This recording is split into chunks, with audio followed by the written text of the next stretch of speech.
Éphésiens 5, le verset 2 nous dit que votre vie soit dirigée par l'amour. De même que Christ vous a aimé et a livré lui-même sa vie à Dieu pour vous comme une offrande et un sacrifice de bonne odeur.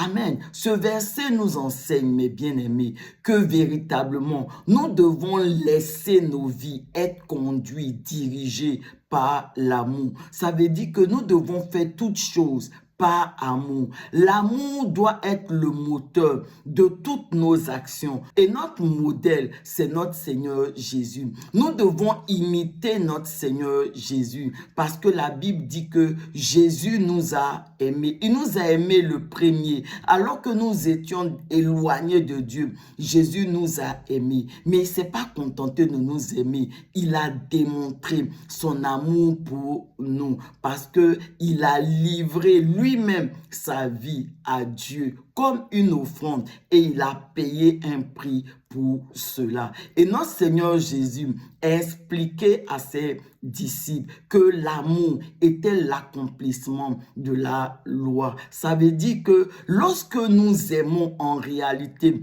nous sommes en train d'accomplir les 10 commandements qui étaient dans la loi pour dire à quel point l'amour est important. Amen. Et la Bible nous dit également en Romains 5, le verset 5, que Dieu a répandu dans nos cœurs son amour au travers du Saint-Esprit qui nous a été donné. Donc, nous avons déjà l'amour en nous. Maintenant, nous devons laisser cet amour que Dieu a mis dans nos cœurs. Il a répandu dans nos cœurs être visible au travers de toutes les actions que nous allons poser. Mais pour cela, mes bien-aimés, nous avons besoin de l'aide du Saint-Esprit. Nous devons crier au Saint-Esprit de sorte que véritablement cet amour qui a été vraiment répandu dans nos cœurs par le Saint-Esprit puisse être visible dans toutes les actions que nous allons poser.